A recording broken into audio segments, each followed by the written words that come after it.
Boa noite, pessoal. Tudo bem? A gente está começando esse vídeo aqui, essa transmissão ao vivo. Daqui um pouquinho eu vou estar aí com o meu amigo, com o Maurício Cunha. A gente vai estar conversando aí sobre enfrentamento à violência contra crianças e adolescentes.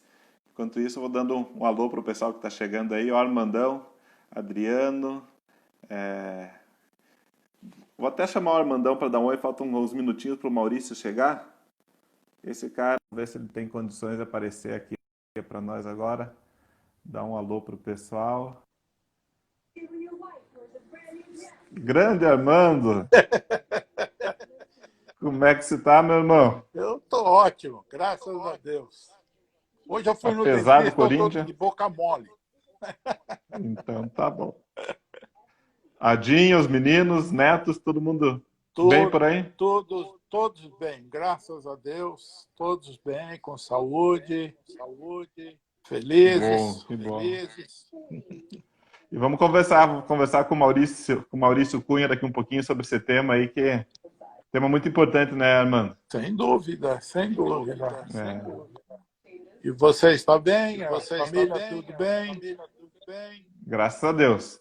Todo mundo se cuidando, né? Passando esse momento da pandemia aí. O duro tá segurar o pai em casa. Gosta de passear demais. Não tem sossego. Legal estar aqui com você. Então tá jóia. Eu vou baixar você que o Maurício está chegando aí para puxar. Qualquer dia a gente faz uma live para falar de futebol. Oba! Beleza? Isso, bom. Um abraço. Outro.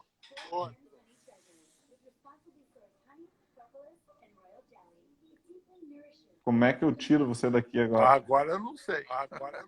Foi.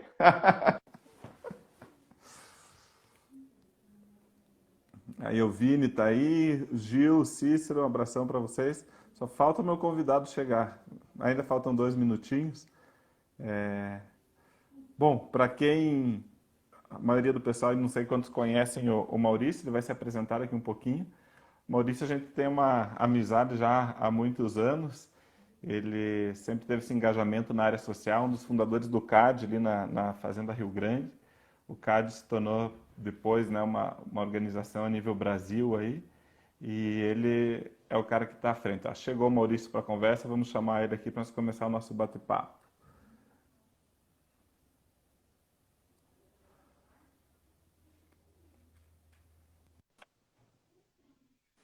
Tá aí o homem. Fala, Maurício. Boa noite. Como é que você tá, meu irmão?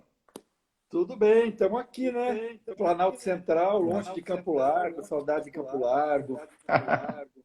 Alguns falam que é o Maurício do CAD, eu falo que é Maurício da Aline, do Vitor, da Natália. Isso. Acho que esse é o Maurício, né, Maurício? É de tudo isso. Sabe quem estava aqui comigo um pouquinho antes de chegar? O Armandão. Tá vendo a gente lá do Canadá. Que legal. Tava aqui dando um oi pro pessoal. Chique, abraço para o Armandão, para todo mundo que está com a gente aí. Então, Maurício, quero em primeiro lugar agradecer aí essa oportunidade de a gente fazer esse bate-papo tão importante, né? E numa semana bem significativa, né, onde o ECA comemora aí os 30 anos de existência, né, a gente poder tá conversando sobre isso. Antes da gente começar, eu estava falando um pouquinho de você, mas se apresenta para o pessoal aí, fala quem você é, o que você tem feito, depois a gente começa o nosso bate-papo. Beleza. Sou Maurício Cunha, de formação sou administrador, sou engenheiro, sou missionário.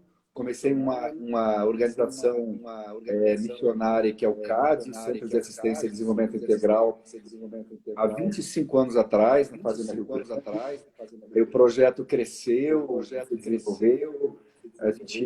Hoje nós estamos em 7 estados. Tenho aí 25 anos de atuação com trabalhos. A gente gosta de falar de missionários, né? Ô Maurício, deixa eu te interromper um pouquinho só. Semana passada eu tive esse problema com o Celso. Você consegue um fone de ouvido? Senão ele acaba dando eco à tua fala. Consigo ter. Quando você... A Natália foi pegar lá. Então tá. Eu vi que a Elissa entrou. O Edson não tem Instagram. Talvez seja o Edson que esteja nos acompanhando através do Insta da Elissa. Tá É isso na aí, hora, Elissa? prefeito. Tá na hora de ter um Instagramzinho. Pois é, temos que pôr ele nas redes. Deixa eu pôr aqui. Que melhorou, André? Melhorou, agora está perfeito. Tá joia. Então a minha trajetória é essa, é uma trajetória missionária. Comecei essa organização social, que é uma organização cristã confessional, e o projeto cresceu, se desenvolveu. São 25 anos de trabalho aí com crianças em situação de vulnerabilidade social e pobreza. E graças a Deus a gente conseguiu avançar com muitas histórias de sucesso, muitas histórias de transformação. E aí veio o convite, tive uma experiência também como gestor público, um bom tempo também, tanto na Fazenda Rio Grande quanto em Campo Largo.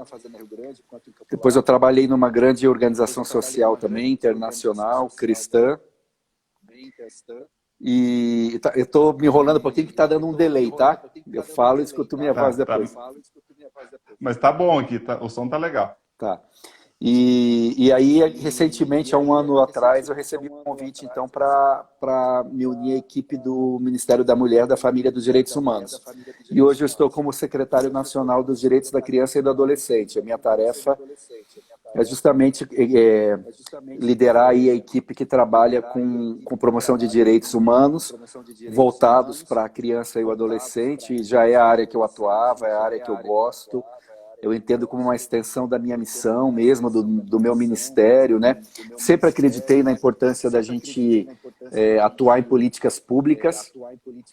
Para mim é uma missão e tem sido bem legal. Tem sido uma experiência difícil, muito desafiadora, porque a infância brasileira tem muitos problemas, tem muitos desafios, mas tem sido uma experiência bacana. Legal. Maurício, uma coisa que eu percebo, eu me sinto privilegiado, né? Eu tenho 2 filhos de 8 e 10 anos e, graças a Deus, a gente vive uma situação socioeconômica, uma situação onde esses riscos, a criança e a adolescente, muitas vezes não nos atingem diretamente, né? E eu creio que muitos dos que nos acompanham, o pessoal que está nas redes sociais, o pessoal que está acompanhando agora, talvez muitos deles tenham um padrão de vida onde essa violência não apareça tanto. Você é um cara que está acompanhando isso. A violência à criança e ao adolescente é algo grave ainda no Brasil hoje, Marcos? Infelizmente, André. Qual que é o tamanho disso? Então, quando você fala de violência, a própria legislação define 4 tipos de violência contra a criança. A violência física, a violência sexual, violência psicológica e a violência institucional. Então, por isso que a gente fala das violências, né, contra a criança. Infelizmente, a gente está completando 30 anos do Estatuto da Criança e do Adolescente essa semana, mas a situação ainda é muito grave. Ainda é difícil ser criança no Brasil. É uma faixa etária que sofre muita violência. Te dou só um dado muito recente. O Disque 100, que é o Disque Direitos Humanos, né, que recebe todas as denúncias de violações de direitos e violências no Brasil, ele está no meu ministério, né, no MDH. Ele recebeu em 2019 89 mil denúncias de violências. Destas, 55% eram contra crianças e adolescentes. Então, o público que é o mais vulnerável, o que deveria ser o mais protegido, vamos colocar assim, é o que sofre mais violência do que todos os outros grupos vulneráveis juntos, que englobam aí pessoa com deficiência, o idoso, o LGBT, o próprio denúncias de racismo. Então, ele só não está computado no Disque 100 a violência contra a mulher, que aí é no 180, no Ligue 180. Mas de todos os outros grupos vulneráveis, a criança é o que mais sofre violências, né? E o que é mais triste, assim, estarrecedor, por isso que é legal oportunidades de falar em lives, assim, em momentos como esse, para gerar uma consciência, é que mais de 80% dessas violências acontecem no domicílio. Inclusive a violência sexual. Quase 90% da violência sexual não é o tarado da esquina, não é o estuprador que está babando pelos canos, não é. É dentro de É alguém casa, próximo. é alguém próximo da criança ou do adolescente. Um exemplo que ficou na mídia por muitos dias aí foi o caso daquela criança onde a empregada levou para o serviço e aí aconteceu toda aquela questão com a patroa, né? Eu acho que isso exemplifica bem, né? Alguém, de certa modo, era de confiança, né, Maurício? Lá foi uma negligência, que também é uma forma, podemos considerar, De violência. a lei não coloca dessa forma, mas podemos considerar uma forma de violência, considerando que a criança ela tem que ser o tempo todo cuidada, né? Então ali houve uma negligência de fato, que, aliás, a negligência é a maior violação de direito de criança no Brasil, pelos dados do Disque 100 e da Ouvidoria Nacional de Direitos Humanos e do CIPIA, que é o sistema que os conselhos tutelares usam. Então a criança sofre muita negligência e depois ela vai sofrer. Depois de negligência vem as 4 violências, né? As 3, a violência institucional é menor. Mas vem primeiro a violência psicológica, depois a física e em quarto a sexual. Só que se a gente considera que só 10% dos casos são notificados, a gente tem uma pandemia de violência contra a criança mesmo. É algo gravíssimo na nossa sociedade. E falando em pandemia, semana passada eu estava vendo um estudo que estava falando sobre a violência contra a mulher na pandemia, os problemas domésticos como aumentaram, talvez pelo aumento do estresse, o pessoal ficando em casa por mais tempo. Existe algum estudo, algo relacionado à criança e adolescente também na pandemia? Se há alguma alteração nisso? Veja que interessante, é uma pergunta legal. A violência contra a mulher aumentou mais ou menos quase 40% no isolamento, nesse período de quarentena. A violência contra o idoso também, 30 e poucos por cento. A violência contra a criança diminuiu 18% no Disque 100. Então a gente pode pensar, bom, a criança está sofrendo menos, né? Está sofrendo menos violência. Nós sabemos que não é isso que acontece. O que está acontecendo? Quem são as pessoas que notificam as autoridades? A escola. A escola e os profissionais de saúde. Olha que interessante. Então a criança, ela certamente está sofrendo mais violência, mas está sendo subnotificada. A gente fala aqui na Secretaria Nacional que a nossa criança brasileira, infelizmente, está sofrendo sozinha. E a gente espera aí que no retorno da pandemia, as escolas aí vão receber muitas crianças com sinais identificadores, com sequelas psicológicas e físicas desses abusos que estão acontecendo nesse período. Coisa triste, Maurício. Muito triste isso, né? Ali na igreja, como a gente tem a escola municipal junto, a gente acompanha o trabalho da diretora, da equipe pedagógica, e vez ou outra a gente está ali conversando, orando, deliberando sobre esse tipo de situação, né? Às vezes situações que são recorrentes, né? Famílias, aí entra o conselho tutelar, entra tudo, e me parece que esse papel da escola, da igreja, das ONGs, esse pessoal que faz serviço de contraturno com as crianças, é essencial nesse empoderamento, nessa proteção, nessa rede de proteção à criança, né? É fundamental. Eles são vocês aí, profissionais de educação, educadores sociais, profissionais de saúde, vocês são os guardiões das nossas crianças, porque eles não têm... Eles ainda não têm a capacidade. A mulher, ela sofre muita violência, mas ela é adulta, ela pode... Ainda tem voz, por mais que seja difícil, ainda tem, né? Ela consegue se proteger mais, né? E a criança, né? Uma das coisas que a gente está fazendo aqui, André, nos nossos projetos, a gente tem bastante coisa acontecendo, mas uma das coisas que a gente vai fazer em parceria com o Unicef, a gente vai criar um canal do Disque 100 na linguagem infantil e pelo WhatsApp. Olha só. Então, a própria criança ou adolescente ou pré-adolescente vai ter o desenho, vai ter a linguagem dele, ele mesmo pode fazer uma denúncia de alguma violência que ele esteja sofrendo. Puxa, que legal, é uma inovação, né? É uma inovação. O Unicef vai nos ajudar com isso. E para a gente, assim, já, né, algumas pessoas estão acompanhando aqui ao vivo, esse vídeo depois fica ali à disposição para os outros. Para nós que estamos nesse contato através da escola, da igreja, das ONGs com as crianças, Existe alguma maneira, existem sinais que a gente pode observar numa criança que sofre alguma dessas violências? Existe algum indicador? Como é que a gente pode ser prático nessa questão, Maurício? Eu vou passar para vocês alguns sinais identificadores, principalmente de abuso sexual. O abuso físico, o abuso físico vai vir as marcas na criança, né? As marcas. O abuso sexual, e a gente pode pensar também o abuso psicológico, o que muitas vezes acontece? A regressão ao comportamento muito infantil. Então, a criança estava num determinado estágio de desenvolvimento, ela regride, ela volta a chupar chupeta, ela volta a ter um comportamento muito infantilizado, afina a voz. Pode ser uma evidência de que ela está sofrendo algum tipo de violência, né? Conhecimento, no caso do abuso sexual, né? O conhecimento sexual inapropriado para a idade, ou desenhos extremamente sexualizados. Às vezes você pede para uma criança fazer um desenho e ali tem coisas que não são apropriadas para a idade. Então, não são do mundo ainda, não deveriam ser do mundo daquela criança. Não deveriam ser. Se ela começa a erotizar muitos desenhos, pode ser o sinal de que alguma coisa esteja acontecendo, né? A mudança repentina de comportamento pode ser um sinal. Terror noturno, ela dormia bem, mas de repente ela começou a ter pesadelos, a acordar chorando, esse tipo de coisa. Autoflagelação, que é um problema que está atingindo muitos adolescentes, pode ser uma evidência de que esse adolescente ou essa adolescente está sofrendo algum tipo de violência.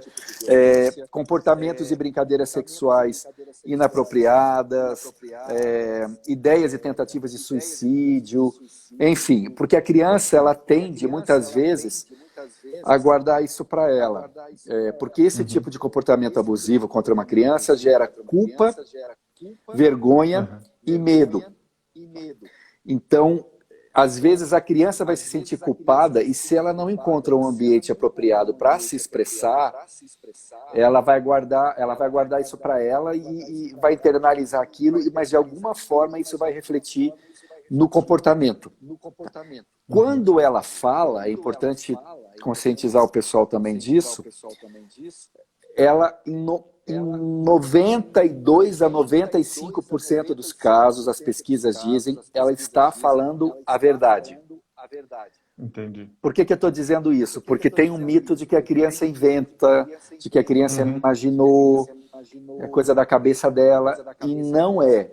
Mesmo nos casos em que não ocorreu de fato um abuso sexual, por exemplo, as pesquisas mostram que 75% desses casos foi um adulto que induziu a criança a inventar essa história para prejudicar outro adulto. São casais que estão se separando, vingança da mãe contra o pai, do pai contra a mãe. Então, a criança muito raramente vai inventar uma história dessa, porque isso não faz parte do universo dela, como você falou. Ela não teria imaginação para isso. Alguma coisa aconteceu. Não. Alguma coisa aconteceu para ela expressar. Então, por que eu estou falando isso? Para a gente criar um ambiente favorável ao acolhimento da voz da criança e um ambiente acolhedor para essa criança. Porque senão a gente não vai conseguir inibir esse tipo de violência. Essa questão do ambiente acolhedor, que você citou agora, está ligado à minha próxima pergunta que eu ia dizer. Nós, como pais, até tivemos uma experiência interessante quando as crianças eram pequenas. Uma vez a Raquel estava no banheiro do shopping com eles, e ela, de maneira muito prática, falou, olha, se um dia alguém tentar entrar com vocês no banheiro, se alguém encostar em vocês, nas partes íntimas, você tem que gritar socorro, socorro, socorro. E aí uma senhora que estava no banheiro também falou, olha, quero lhe dar um parabéns por estar ensinando isso para os seus filhos, né? A próxima pergunta vem nesse sentido. Para nós que temos filhos pequenos, como é que a gente pode ensinar? Que tipo de... Existe alguma dica, alguma coisa que a gente possa usar para educar e para preparar os nossos filhos para esse tipo de coisa, Maurício? Sim, existe sim. E essa é outra coisa interessante, André, porque às vezes a gente fala assim para os filhos, né? Olha, não fale com nenhum estranho, não aceite quem te oferecer carona, mas infelizmente, em quase 90% dos casos de abuso, falando mais de abuso sexual agora, né? De violência sexual, Sim. Uhum. são pessoas da confiança da criança e da família. Uhum. Inclusive, aí você que é pastor, André, a gente enviou um projeto de lei para a Câmara essa semana, aumentando a pena quando o abusador é ministro de confissão religiosa. Puxa, que legal, Maurício. Muito Muito, legal. muito legal, a gente achou muito legal. Eu falo como cristão evangélico, você sabe que eu sou, e a ministra também é uma pastora, mas a gente achou importante mostrar isso como exemplo. Se for um ministro de confissão religiosa, se for um profissional de saúde de confiança da família, a pena vai ser aumentada e a prescrição vai aumentar, de 70 para 80 anos. Esse é o projeto de lei. Porque alguém de confiança da família, né? Essas funções. Exatamente, da criança. Então você é acaba algo gerando. muito grave, né? Porque você está atraindo a confiança daquela criança, daquela família. Então, por isso que a dica não tem jeito, estar com a criança, é observar, é acompanhar e dizer para a própria criança, existem algumas metodologias já que trabalham isso, técnicas, materiais, a igreja pode usar isso, a escola, mas a própria criança ser instruída também. Olha, tem um carinho bom, tem um carinho ruim, tem partes do seu corpo que só a mamãe que pode tocar, o papai. O que é o carinho ruim? Para resumir, assim, como um princípio geral, o toque ruim, né, é o que gera culpa, vergonha e medo. O bom carinho do tio, do avô, do amigo, enfim, né, do padrinho, seja de quem for, ele não vai gerar isso na criança. Nem culpa, nem vergonha e nem medo. Agora, se gerou isso, a criança ela vai discernir, porque de alguma forma a individualidade dela, dentro do seu estágio de desenvolvimento psíquico, a criança vai perceber ali uma agressão. É verdade, ela sabe, né? Ela sabe. E aí tem que dizer para falar para alguém de confiança. Porque senão as sequelas podem ser ainda maiores, né? Ela vai carregar aquilo ao longo da vida, muitas vezes carregado de culpa, ela tem a tendência de achar que ainda é culpada. Muitas vezes o abusador faz jogos psicológicos, ele consegue incutir isso na cabeça da vítima, jogando ainda a culpa, se não bastasse o abuso, a culpa. Exatamente, e vem muitas vezes com ameaça. Se você contar para alguém, eu vou te matar, eu vou matar teu pai. A criança fica apavorada, né? E, nós temos um segredo, isso é só nosso. A criança não tem que ter segredo que ela não possa compartilhar com ninguém. Não existe isso para a criança. Isso é um peso muito grande para uma criança, né? Então, tem que dizer, filho, filha, ninguém tem segredo com você, né? É questão de conversar, de orientar e criar um clima de acolhimento, que a criança se sinta à vontade para falar. E existe uma faixa etária onde as crianças são mais vulneráveis a esse tipo de abuso sexual? A partir de que idade? Existem dados, números nesse sentido, Maurício?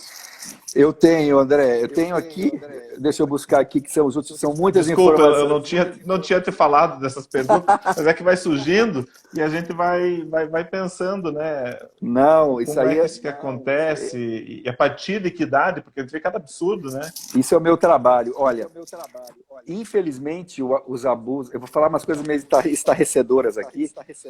Os abusos estão começando com 0 ano de idade, tá? Infelizmente. Tem muitos casos que a gente recebeu imagens no Disque 100 de estupro de bebês. É um absurdo, é algo incomensurável, né? A gente tem casos teve um recentemente agora que chegou até nós, no interior do Paraná, um bebê de 4 meses estuprado mesmo, né? Tem até idades menores. Ele vai até 11 anos de idade, até 11 anos de idade é a faixa do abuso. Até 11 é mais ou menos equilibrado, inclusive, o abuso de meninos e meninas. A partir dos 11 anos de idade, aí é menina mesmo. É a menina pré-adolescente e adolescente que vai sofrer abuso e, na grande maioria das vezes, vai ser o padrasto, ou o pai, ou o tio, ou um vizinho. Então, o As abuso... pessoas próximas. As pessoas próximas abusando dessa menina. Ela é bem mais... Sexo feminino sofre 82% dos abusos, mas mesmo assim, se você for pensar que menino, 18% de todos os abusos também é muito, né? É bastante. E assim, algumas pesquisas dizem, isso é do Laboratório de Estudos da Infância da USP, eles vão dizer que, olha que absurdo, 1 em cada 3 mulheres no Brasil vai sofrer algum tipo de violência sexual ao longo da vida. Lógico que não necessariamente um estupro, mas um ato libidinoso. 1 em cada 3. 1 em cada 3, é muita gente. E 1 entre cada 6 homens sofre algum tipo de violência sexual, não necessariamente, de novo, né, um estupro, mas às vezes um ato libidinoso, porque hoje, pela legislação, você obrigar uma criança a ver uma relação sexual, isso acontece bastante, ou assistir um filme pornográfico com ela, é considerado abuso sexual.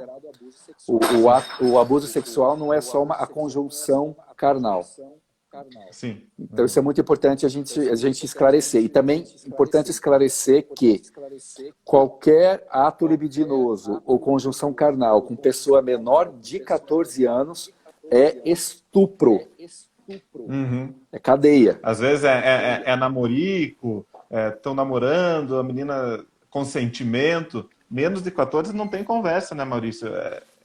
Não tem o que dizer, é uma criança. Né? É uma criança e se o abusador, se a pessoa que teve a relação, nem é relação sexual, é o ato libidinoso.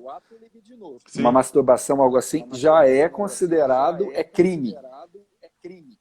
Então não Maurício, pode. A gente está conversando aqui e está muito gostosa a conversa, muitas dicas práticas, né? A gente como família, como igreja, como organização, coisas que a gente pode fazer, pontos que a gente pode ficar atentos, de repente ensinamentos, nós como liderança temos que nos preparar para falar sobre isso com as pessoas, que eu acho que essa falta de abordar esse tema é o que muitas vezes acaba fortalecendo ou favorecendo o agressor, porque muitas pessoas não sabem nem como fugir disso, como correr disso.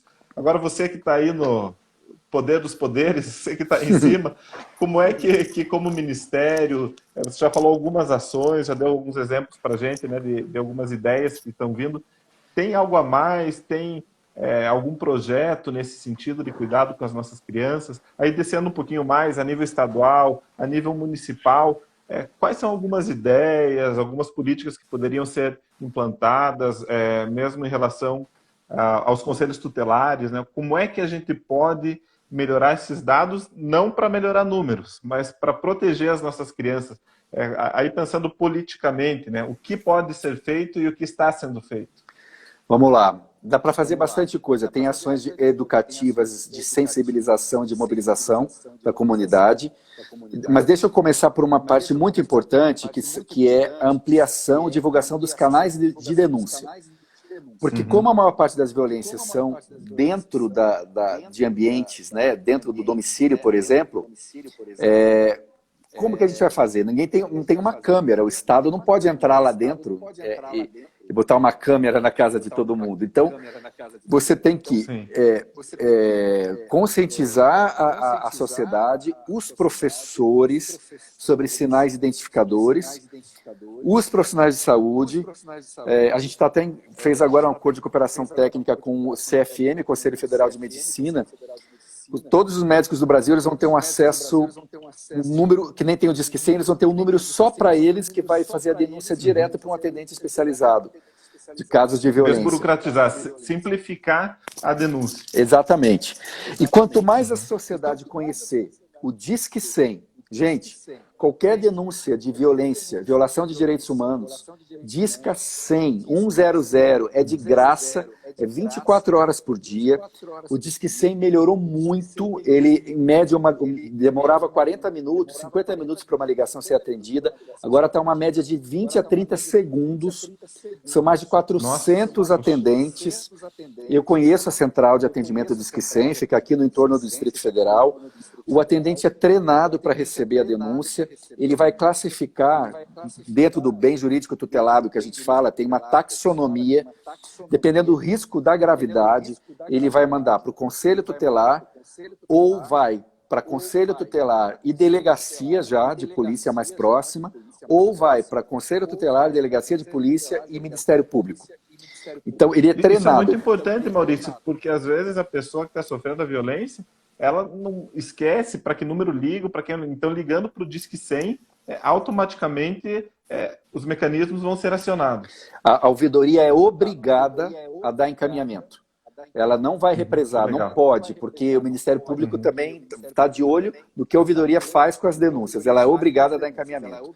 E aí não só para criança, aí vale para qualquer público, LGBT, racismo, idoso, pessoa com deficiência. Mesmo a mulher tem o número dela, que é o 180. Violência contra a mulher é o Ligue 180. Mas é a mesma central, na verdade, só um número que é diferente. O atendente está treinado para atender mulher, criança, né? E aí ele vai dar os encaminhamentos. Então, divulgar os canais de denúncia é importante, porque isso coíbe o agir do violador de direito. E a gente lançou na pandemia mais um canal, que é o aplicativo Direitos Humanos Brasil.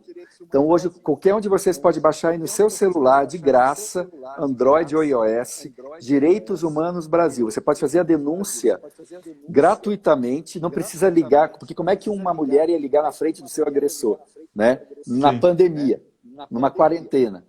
Então, criamos o aplicativo e já está disponível por WhatsApp e Telegram, e vai ter também por linguagem de sinais. Então, tudo que a gente pode fazer para ampliar os canais de denúncia, a gente está fazendo.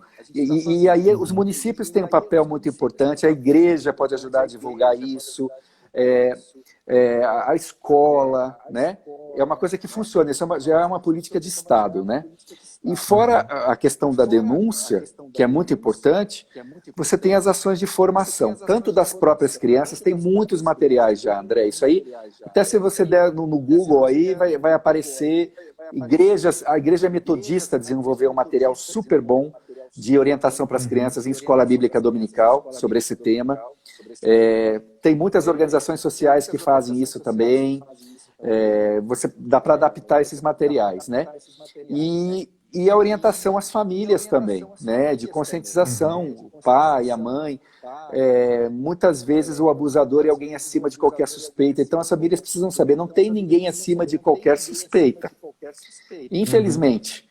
Né? E aí a gente que é cristão também, o cristão ele sempre desconfia um pouco do ser humano, né? Sim. Por causa do pecado. Então, sem paranoia, a criança ela precisa se relacionar livremente, mas temos que ter um olhar vigilante, né, sobre as nossas crianças. Então é orientar as famílias e orientar as próprias crianças. E aí vai cair na minha live com o Celso, semana passada, do envolvimento do cristão com a política. E isso eu aprendi muita coisa com você, quando a gente fala da missão integral, quando a gente fala desse papel que Deus nos deu de cuidar da criação, né? Às vezes, como igreja, a gente tem que lembrar que nós não estamos aqui apenas para cuidar do mundo espiritual, daquilo que está para vir lá na frente. E o cuidar do agora faz parte. Então, esse assunto de cuidar das crianças, de ensinar, de mostrar o caminho do Disque 100, de inibir a violência, é espiritual também, né, Maurício? Trazendo agora aqui para o lado pastoral da conversa, acho que as igrejas, os pastores que estão vendo isso daqui, né, a gente lembrar que sim, a gente vai falar de fé, a gente vai falar de Deus, mas precisamos falar do dia a dia, precisamos falar da vida, do marido que está agredindo a esposa em casa, das crianças que estão sofrendo. Acho que isso é nosso papel também, como cristão, acima de tudo. Com certeza. Aí tocou na minha ferida, né? Porque a vida toda o meu papel foi mobilizar a igreja para ação, a gente diz, ação social transformadora, que pode ser pelo viés da política, que é o mais eficaz, porque você mexe com as estruturas de poder, quanto pelo serviço direto às populações vulneráveis, que o CAD também faz muito. E já que eu estou falando com um pastor presbiteriano, o próprio Calvino falou, né? Se alguém almeja a vocação, mais ou menos assim a frase, se alguém almeja a vocação política, ou tem vocação para a política, muito sacrossanta é a sua vocação, acima de todas as vocações. Eu acho que ele até exagerou um pouco. Levou lá para cima. Tanto que ele governou Genebra, né? Não apenas pastoreou Genebra. Então, eu creio que... Uma espécie de prefeito de Genebra. Foi. Então, eu acho que é isso aí. É missão. É missão. A gente entra nisso por uma questão de missão. Não é por política partidária, embora também é legítimo, né? Você entrar no partido, concorrer a um pleito, mas é pela questão de você poder exercer o poder em benefício das pessoas que mais precisam. E aí, agora, fugindo um pouquinho até do nosso tema, algumas pessoas falam assim, eu odeio política, eu não gosto de política. A política rege as nossas vidas, ela rege o nosso dia a dia. Nós dependemos em tudo da política, né? E enquanto nós não tivermos pessoas sérias envolvidas, nós não podemos, fica difícil até exigir mudança, enquanto a gente se esconder disso tudo, né? Exatamente. Então, E é uma tolice pensar assim, porque a política são as relações de poder. E a sociedade, ela é permeada por essas relações de poder. Então, no sentido amplo, né, se você, eu brinco, né, se você é casado, se já são duas pessoas para decidir alguma coisa, já entrou política, porque é feita a vontade de quem? A mulher quer uma coisa, o homem quer outra. Quem que decide o que vai ser feito? Tem que ter jogo político.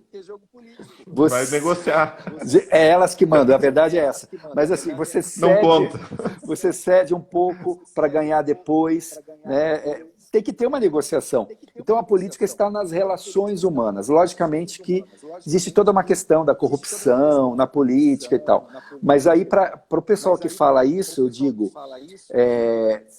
você afirmar que há uma área da sociedade que esteja tão corrompida que não haja redenção para ela, que um cristão não pode entrar, não significa diminuir também o sacrifício redentor de Cristo e a sua eficácia? Aí eu ia dizer, aí você está afirmando que Deus não é tão poderoso assim, que isso ele não consegue mudar. Exato, exatamente. Está tão corrompido que Deus não pode mudar. Então, de certa forma, é perigoso, porque é o limitar o agir de Deus, né? Então, na verdade, a corrupção ela permeia todos os domínios sociais, André. A gente usa esse termo lá no CAD, né? Domínios sociais.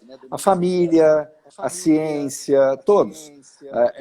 A política é como qualquer domínio social. O pecado penetrou e corrompeu. Talvez na política as coisas apareçam um pouco mais, justamente pelo fato da política... É público, né? É público, é a esfera do público e do poder, do exercício do poder. Né? Então, talvez por isso. Mas ela não é pior ou melhor que qualquer outro domínio social. Se me pegar várias áreas, né? Qualquer área, na verdade. Qualquer área que a gente comece a conversar, a gente vai ver os bons profissionais, os maus profissionais, os sérios, aqueles que não desempenham com seriedade. E conta para mim agora como está sendo esse desafio grandão que você está tocando aí pela frente, Maurício. Olha, a gente fala que não é matar um leão de cada dia, não. É um zoológico por dia. Porque se não bastasse os desafios do trabalho em si, e no meu caso é nada mais nada menos do que a infância brasileira, né? 60 milhões de brasileirinhos, com todos os desafios que isso traz, né?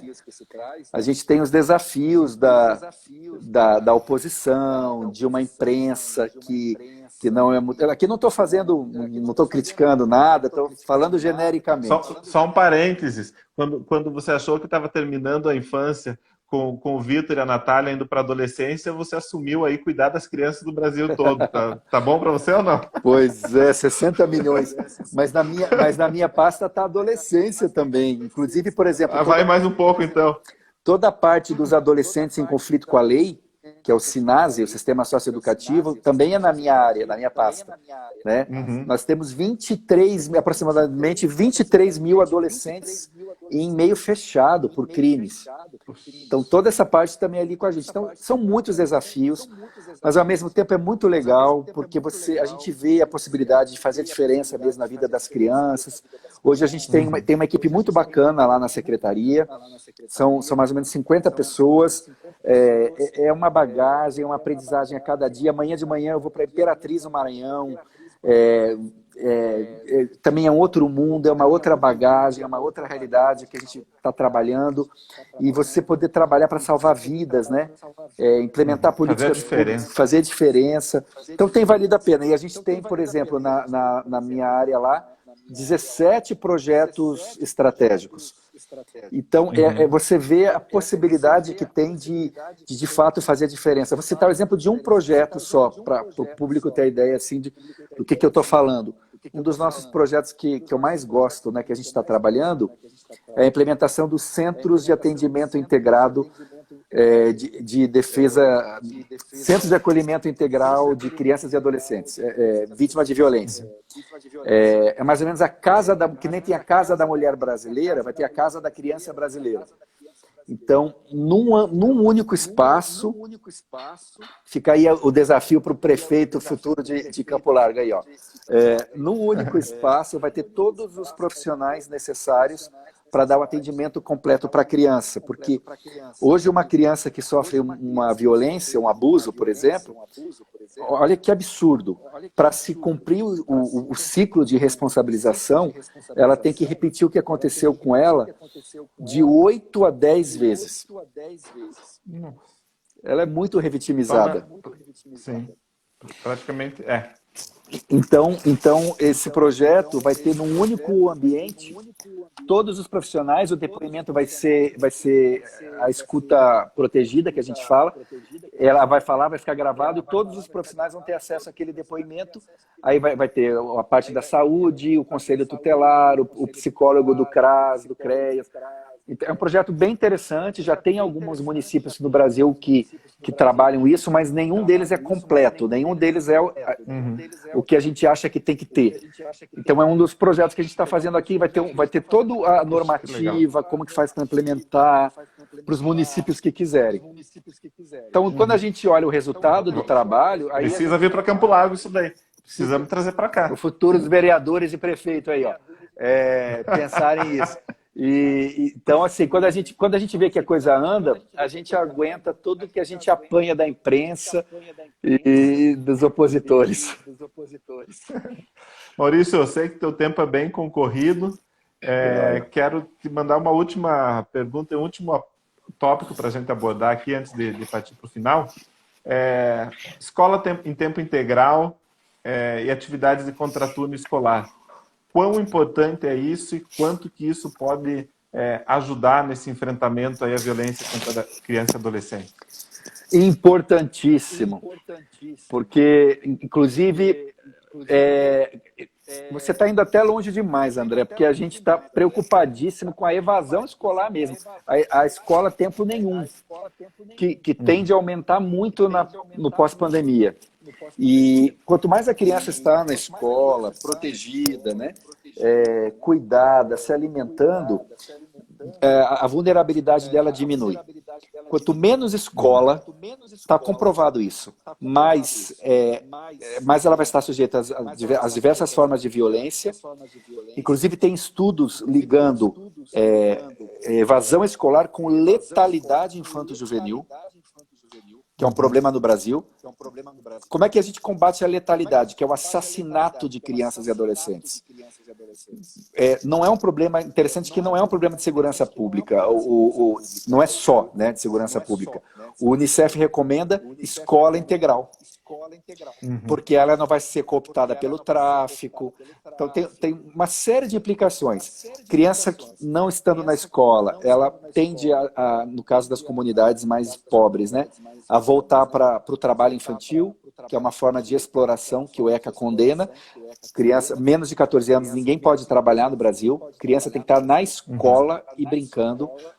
Então, quanto mais a escola puder acolher, e aí o contraturno é importante, porque ele vai trazer disciplinas e questões para além da grade curricular. Você pode trabalhar cidadania, pode trabalhar esporte, pode trabalhar formação política, tantas coisas, né? A família presente na escola. Então, quanto mais o município puder fazer isso, melhor para a proteção das nossas crianças. Ainda que ele não consiga fazer em todas porque é caro, é complicado, que ele escolha os bolsões de pobreza, de maior vulnerabilidade, para implantar a escola integral. Regionalizar isso daí, né, Maurício? Conseguir. Exatamente. Vai lá para os bolsões e cuida, porque lá que está a criança vulnerável, ele vai estar ajudando a reduzir todos os indicadores de vulnerabilidade da infância. Que legal. Maurício, muito obrigado de coração. Sabe que a gente ama muito você, a tua família. Obrigado. Eu conheço desde sempre, né? E a família da Raquel também, Pastor Elcio, Noemi, são muito queridos. Abração aí para a Aline. Que Deus abençoe, que você continue. Eu sei que você encara essa tua posição hoje como um chamado de Deus, como ministério, como missão de vida. E isso é a melhor coisa que a gente pode ter, saber que Deus nos colocou onde estamos, né? Amém. Conta aí com o nosso apoio, com a nossa oração. Obrigado. Tá, quiser mandar um recado? Eu quero mandar um abração para o pessoal de Campo Largo aí. Eu sei que não deve ser só a galera de Campo Largo que está te vendo aí, mas... Não, pelos comentários tem gente de bastante lugar aqui. Inclusive, depois você dá uma lida, que o pessoal está pedindo visita, tô a Recife, um monte de lugar tá que bom. estão te chamando para visitar. Mas eu vou deixar para você o meu abraço especial para Campo Largo, porque a gente passou 7 anos da nossa vida aí e foi muito legal. A gente tem muita saudade, temos muitos amigos. Abraço grande para o Gerson, para a Idioara, para a turma toda lá, enfim, para o Celso. Saudade grande e obrigado. Muito bom estar com você, viu? Valeu, Maurício. Deus abençoe e até a próxima. Abraço. Abraço. Tchau. Tchau, tchau.